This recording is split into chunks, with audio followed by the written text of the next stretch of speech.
This week, we sit down with Faigy Rabinowitz, founder of the online deal site Mitzias.com. Faigy built her business and brand before she felt ready and never let doubts or disappointment define her. How? Listen this week on Jewish Grit.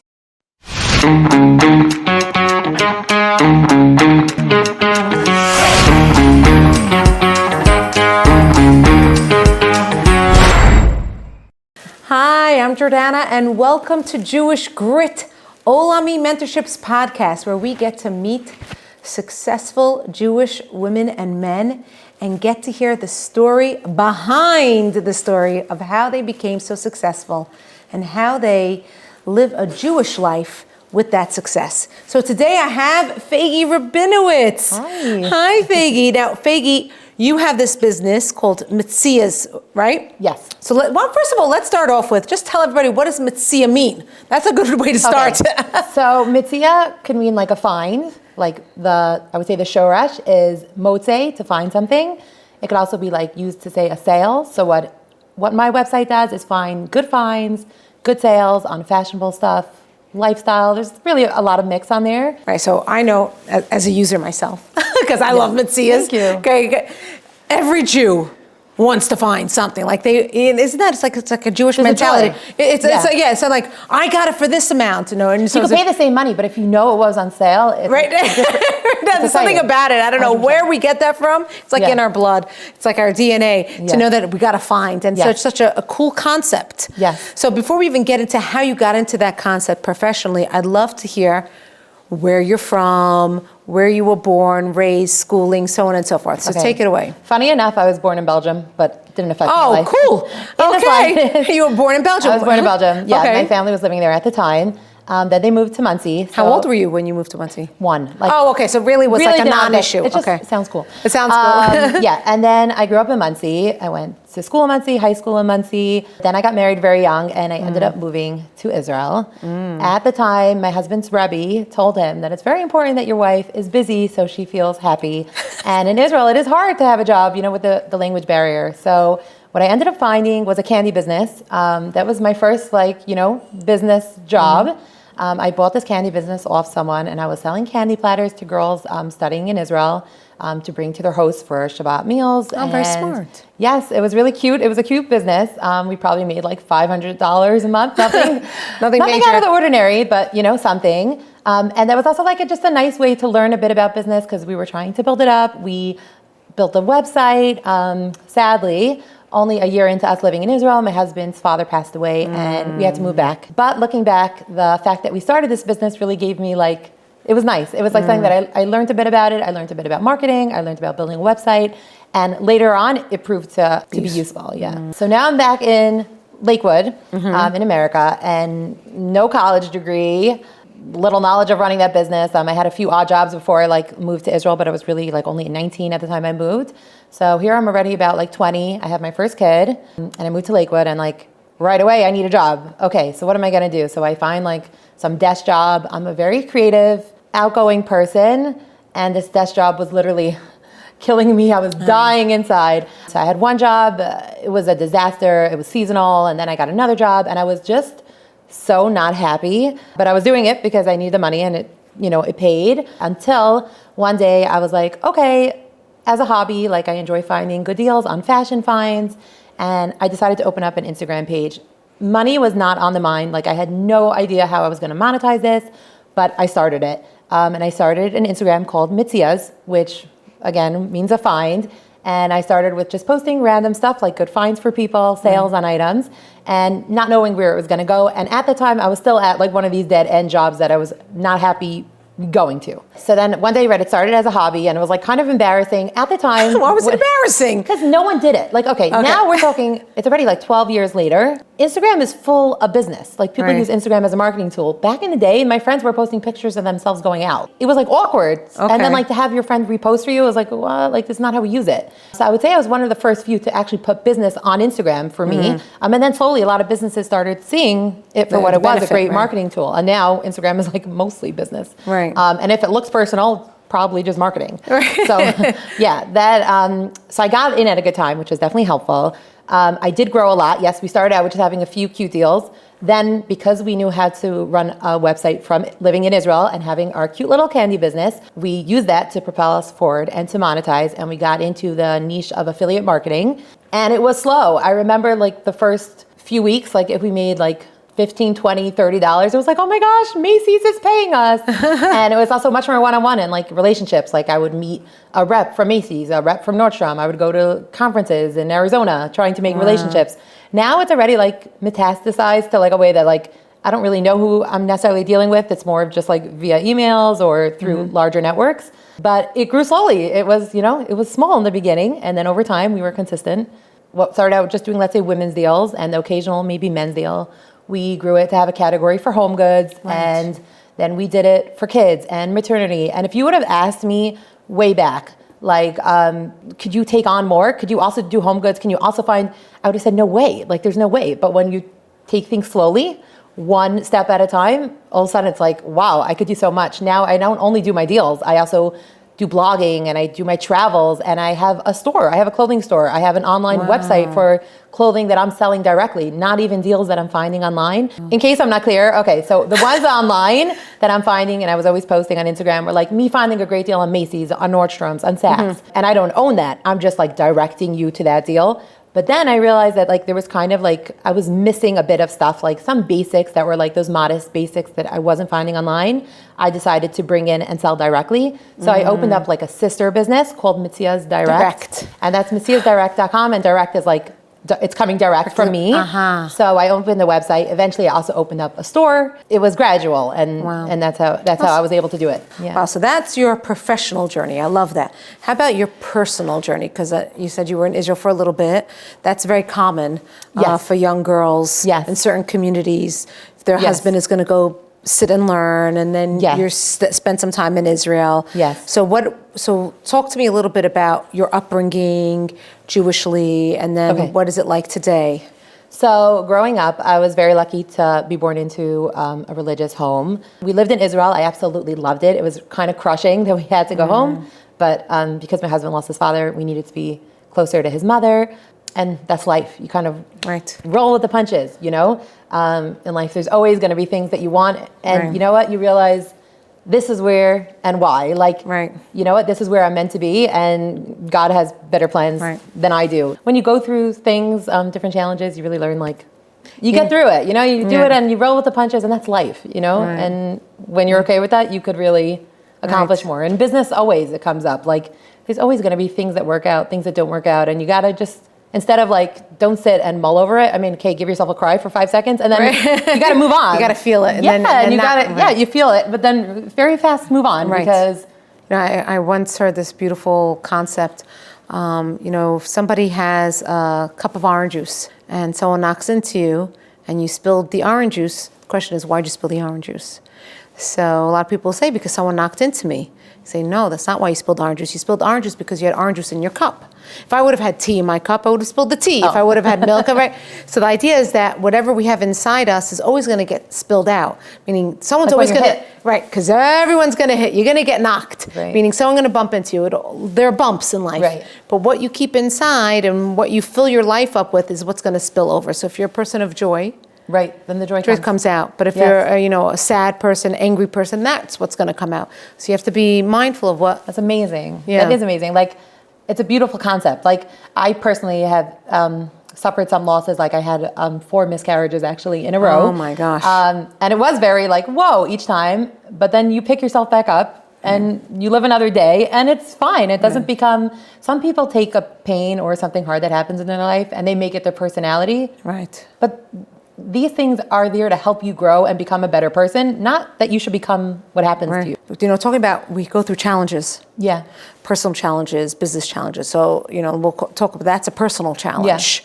So how do you get through a personal challenge like that? It's very easy to say, just pick yourself back up. But there has to be tools that a person has. So what tools did you use? 100%. A main tool is obviously emunah, and that's believing in God. And in general, it's not just believing that he's there. It's believing that whatever happens is coming from him. And I believe that there's nobody who wants better for me and who knows better of what is better for me than God or Hashem himself. Like, he knows what I need and I don't know what I need. Like, recently it came to me, I'm like, I know what I want, but God knows what I need. That's like a big thing for me. So for me, I felt like, oh, I really wanted this baby now. And for some reason, God had different plans, and that wasn't meant for me now. How about professionally? Were there any like major struggles that you had overcome hurdle-wise, business-wise? So I would say like finding the right employees is hard, especially when an employee has to leave and things like that. That's definitely something that's been hard. But now I am so thankful I had the best employees for the longest time, and it's a huge, huge blessing.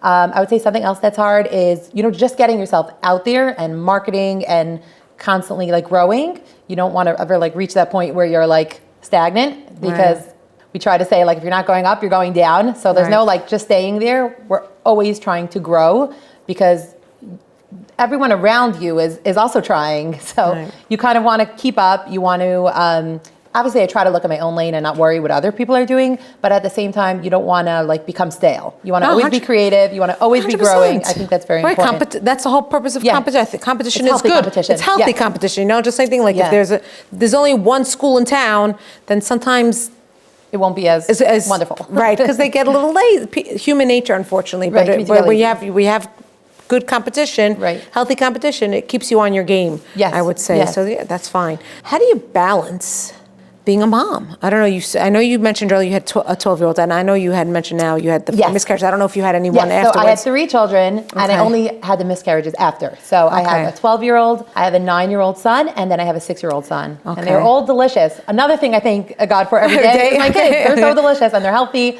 and they're great, and I love them dearly. So how do I balance it? Funny enough, I recently started doing more traveling, and I share a lot of my travel blogs, and people love it. On Instagram also, people like to follow us.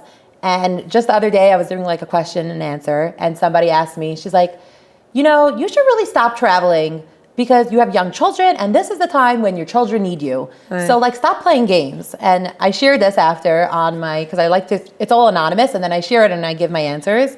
I feel like it's a nice way for my followers to get to know me on a more personal level. So I know I don't have to explain myself because like it's no one's business, but I wanted to not be misrepresenting myself, because I find my role as mother to be my top priority. My business is important to me, but I like to use my business as a tool to help my family grow and to allow me to do different things in life, not as my ends. So I was telling people that I take my role very seriously as being a mother, and that's my most important.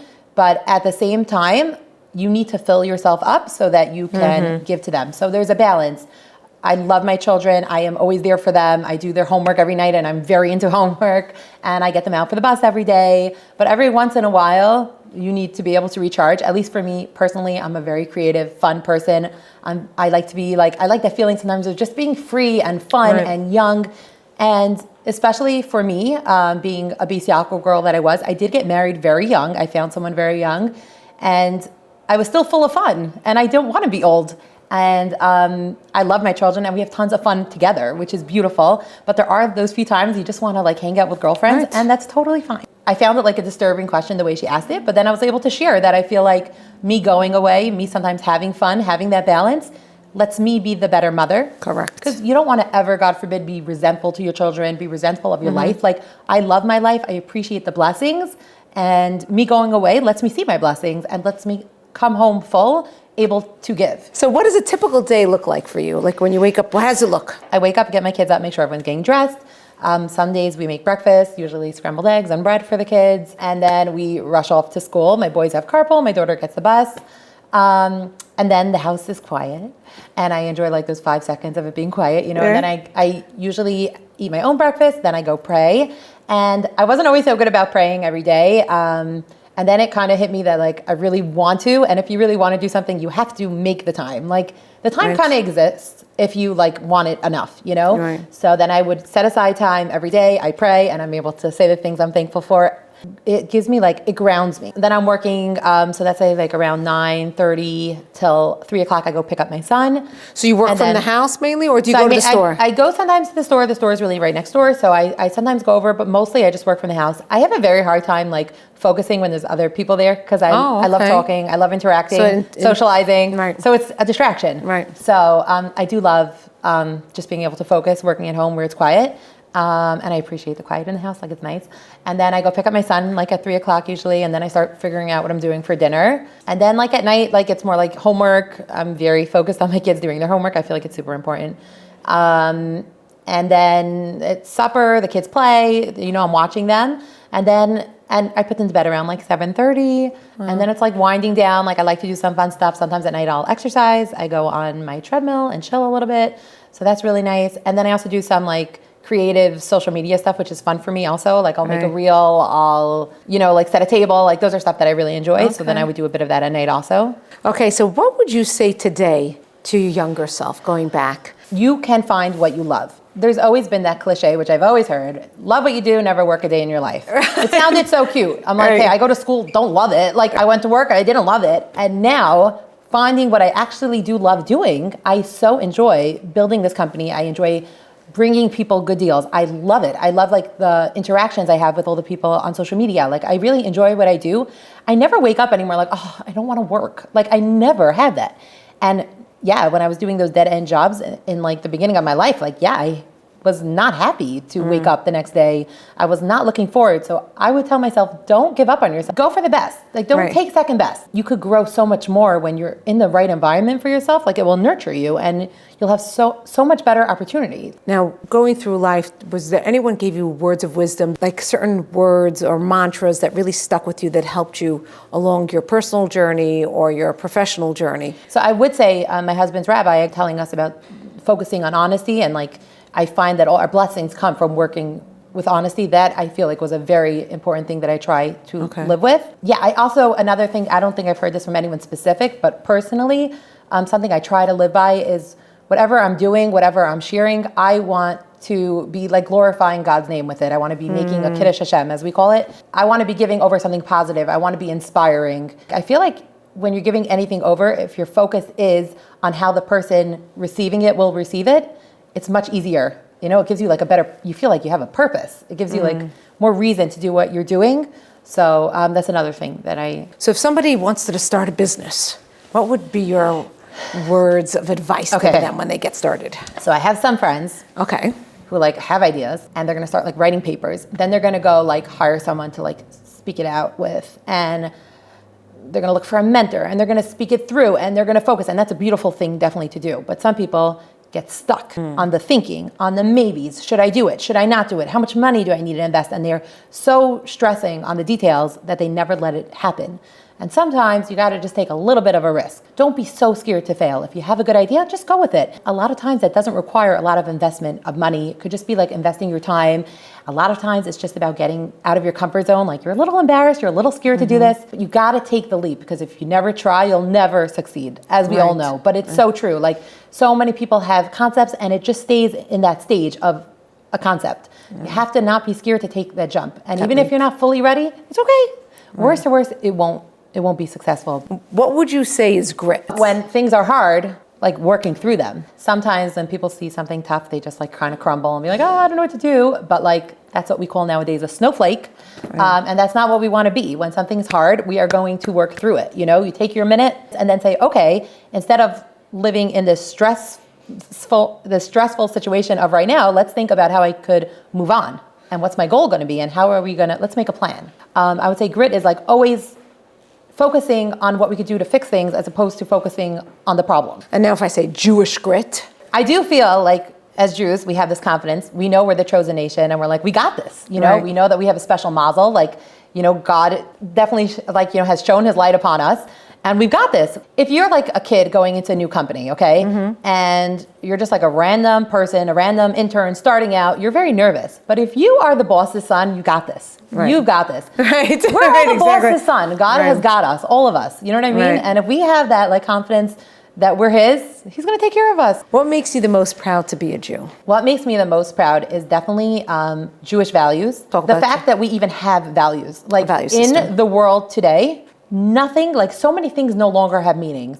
Things that meant so much years ago, all of a sudden are like, we don't care anymore. Nothing matters. Like, there's no more anything. You don't want to do this? Okay, we could find excuses. Like, you could put a label to anything people want to do. And like, as Jews, our values are so important to us, like family values. Nowadays, no one cares if don't have a family, do have a family. Nothing's important. The fact that I grew up with these values and honesty and like nowadays you could hear someone doing something and they'll be like, okay, he wasn't honest because he really needed it for this or he really wanted that. Like, no, as Jews, we don't excuse that. Like, we have a value system and we stick by it, and it gives us also purpose. I'm proud of the way I conduct myself. I'm proud of the way I dress. I'm proud of the way I look. I'm proud of the way I behave. You know, and as a Jew, especially when other people could see that, and they're like, "Oh, you have such a beautiful family," and "Wow, we love looking at you." Like, then that's to me, like, that's the ultimate. Like, people are noticing what I see. Beautiful, beautiful. Thank you so much, Faigy. It was so nice to meet you. It was so nice to meet you, and look forward to many other times to meet each other. Yes, I hope so. Okay. Thank you for listening to Jewish Grit, an Olami Mentorship podcast.